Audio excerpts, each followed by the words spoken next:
The inherited workshop. The mountain road to Pine Ridge twisted through autumn forests like a scar across the landscape, each switchback revealing another layer of wilderness that Marcus Holloway had forgotten existed. His pickup truck groaned against the steep grade, loaded down with the few possessions he'd deemed worth keeping after his divorce. The GPS had lost signal 20 minutes ago, leaving him to navigate by memory and the faded directions scrawled on a lawyer's letterhead. Marcus hadn't spoken to his Uncle Garrett in 20 years. Their last conversation had been a screaming match at his father's funeral, accusations flying about family loyalty and choices that couldn't be undone. Now Garrett was dead too, and somehow Marcus had inherited the old bastard's auto repair shop in a town most people drove through without stopping. Pine Ridge emerged from the forest like something from a faded postcard. Main Street stretched for maybe 6 blocks, lined with weathered storefronts and pickup trucks that had seen better decades. The mountains loomed on all sides, their peaks already dusted with early snow that promised a harsh winter ahead. Marcus pulled into the gravel lot beside Holloway's garage, the building's red paint peeling like sunburned skin. The key the lawyer had given him turned easily in the lock, as if the door had been waiting for him. Inside, dust motes danced in shafts of afternoon light streaming through grimy windows. The garage looked exactly like what it claimed to be, a small-town mechanic shop complete with hydraulic lifts, tool chests, and the lingering smell of motor oil and old coffee. Marcus had expected this. What he hadn't expected was how familiar it felt, how the arrangement of tools and equipment matched his own preferences from his Navy days. He spent the first hour walking through the shop, taking inventory.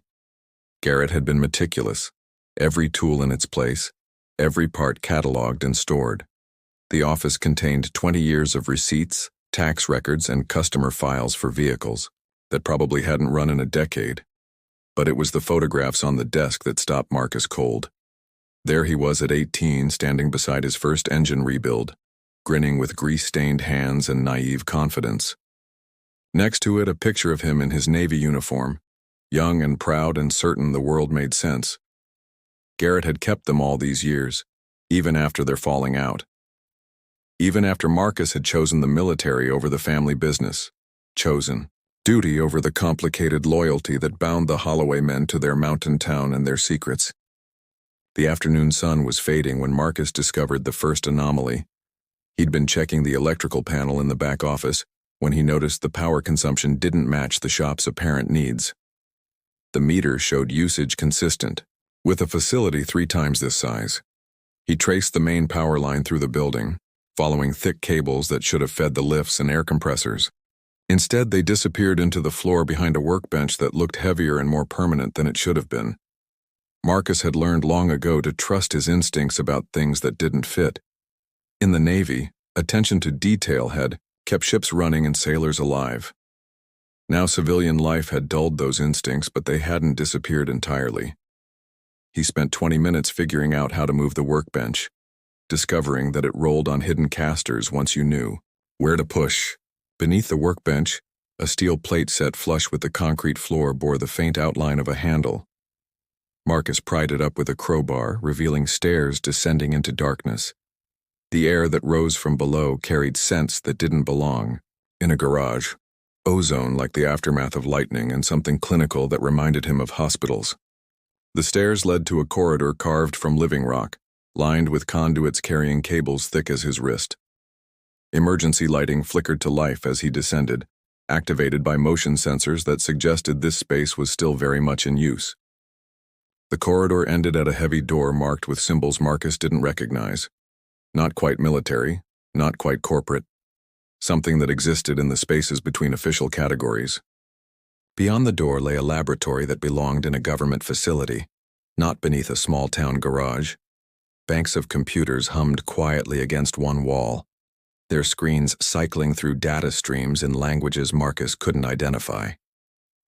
Environmental. Suits hung from hooks beside an airlock that led deeper into the mountain. But it was the containment units that made his blood run cold. 6 cylindrical chambers stood in a row, each one large enough to hold a human being. 5 were dark and empty, their monitoring systems showing flat lines across every display. The 6th pulsed with soft blue light, its occupant visible through a transparent aluminum window. She appeared to be a woman in her 30s, suspended in some kind of fluid, breathing apparatus covering her nose and mouth. Cables ran from her skull into the chamber's systems, and Marcus could see the faint tracery of circuitry beneath her skin. Marcus stumbled backward, his mind struggling to process what he was seeing. This wasn't just a garage. It wasn't just a laboratory. It was something that existed outside the normal world, hidden beneath small-town normalcy like a secret that could destroy lives. The computers chimed softly, and text began scrolling across the central monitor. Genetic lock confirmed. Welcome, Marcus Holloway. Your uncle prepared this message for you. Garrett's face appeared on the screen, looking older than Marcus remembered, but with the same stubborn set to his jaw that had marked every Holloway man. If you're seeing this, then I'm dead, and you're standing in a place you were never supposed to know existed. I'm sorry, Marcus. Sorry for the fight, sorry for the years of silence, and sorry for what I'm about to dump in your lap. The recording paused, and Marcus realized his hands were shaking. He wanted to run, to climb those stairs and drive away from Pine Ridge and never look back. But Garrett's voice continued, and the weight of family obligation settled on his shoulders, like a familiar burden. The woman in the chamber is designated Subject 7, though she calls herself Zara when she's conscious. She's not human, not exactly, not anymore. We found her in a dig site in Alaska 30 years ago, along with technology that shouldn't exist and questions that powerful people didn't want answered. The project was shut down, the sites were sealed, and everyone involved was sworn to secrecy or worse. Marcus stared at the chamber, at the woman floating in artificial sleep. But some of us couldn't let it go. Garrett's voice continued. We built this place and others like it to keep the subjects safe. To study them, yes, but also to protect them from people who saw them as weapons or threats. Zara has been sleeping for 15 years, but her systems are failing. Without intervention, she'll die within the month. The message ended with coordinates, access codes, and a choice that Marcus wasn't prepared to make.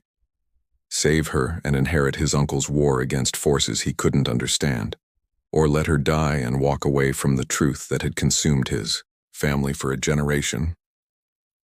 Marcus stood alone in the underground laboratory, surrounded by technology that hummed with barely contained power, and felt the weight of destiny settling on his shoulders.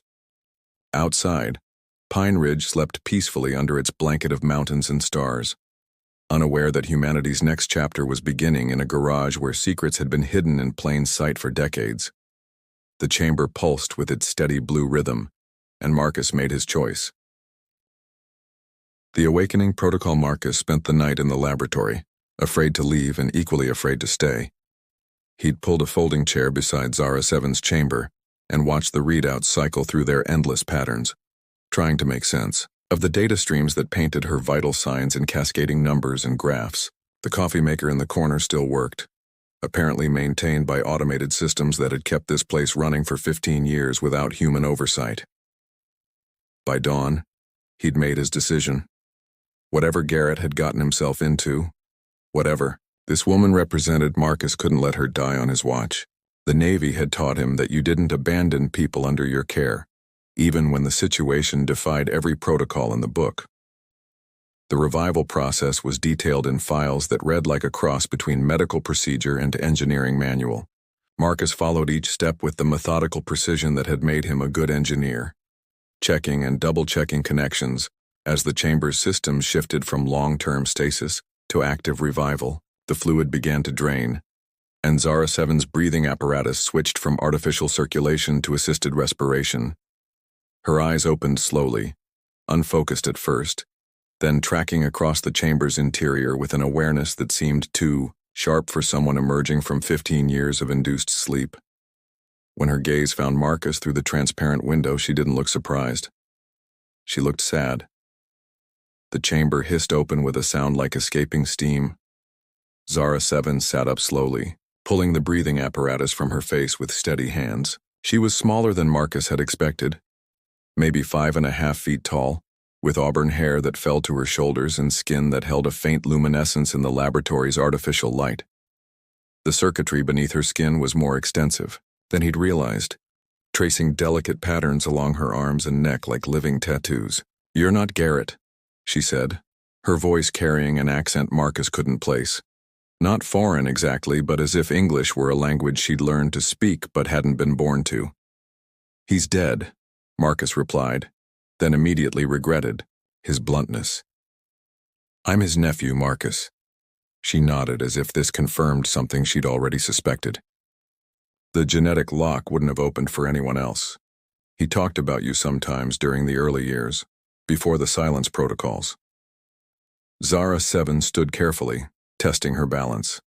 The movement was graceful but precise, each gesture calculated for maximum efficiency. Marcus offered her the jumpsuit he'd found in a storage locker, and she accepted it without embarrassment or thanks, as if modesty were a concept that applied to other people. "How long?" she asked as she dressed. 15 years since the last entry in Garrett's logs. Maybe longer since you were last conscious." "The others?" Marcus gestured toward the empty chambers. "Gone. The logs say they were moved to other facilities before this place went into maintenance mode. You were the only one who stayed." Zara 7 approached the central computer array, her fingers dancing across controls that responded to her touch like they'd been waiting for her return. Data cascaded across multiple screens, and Marcus caught glimpses of facility schematics, personnel records, and what looked like geological surveys of sites scattered across 3 continents. "Project Nightfall," she said, reading from files that materialized at her command. "Your uncle never told you what he was part of, did he?" "He told me nothing." We hadn't spoken in 20 years. She turned to study him with eyes that held depths Marcus couldn't fathom. They were brown, human enough, but they reflected light in a way that suggested there was more going on behind them than simple human consciousness. 37 years ago, a mining survey in northern Alaska found something that shouldn't have existed, she began, her voice taking on the cadence of someone recounting a story she'd told many times before. A structure buried under 2 miles of ice, older than human civilization. When they opened it, they found us. Us? 17 beings in various states of preservation. Some were clearly not human. Others looked human but carried technology integrated into their bodies at the cellular level. I was among the latter group. She gestured to the circuitry visible beneath her skin. "This isn't augmentation, Marcus. It's part of who I am, has been since before your species developed written language." The implications hit Marcus like cold water. "You're saying you're not human. I'm saying the distinction is more complicated than your scientists wanted to admit. When they woke us, we had no memories of our origins, no understanding of the technology we carried. We were blank slates with capabilities that terrified the people who found us. Some of us were dissected. Others were studied. A few, like me, were kept functional for questioning." Zara 7 pulled up surveillance footage on one of the screens, showing a younger version of herself in what looked like an interrogation room. Government officials in expensive suits asking questions while technicians monitored banks of equipment. "Garrett was part of the research team," she continued. "A good man caught up in something beyond his understanding. When the project was officially terminated, he and a few others went underground. They couldn't save all of us, but they tried to preserve what they could." Marcus watched the footage, recognizing his uncle's face among the technicians. Garrett looked haunted, like a man carrying knowledge that was slowly crushing him. What happened to the others? The ones who looked less human?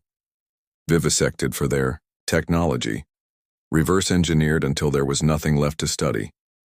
The more human-appearing subjects were kept longer, but most eventually suffered the same fate. I survived because I learned to tell them what they wanted to hear. The computer chimed, and new data began flowing across the screens.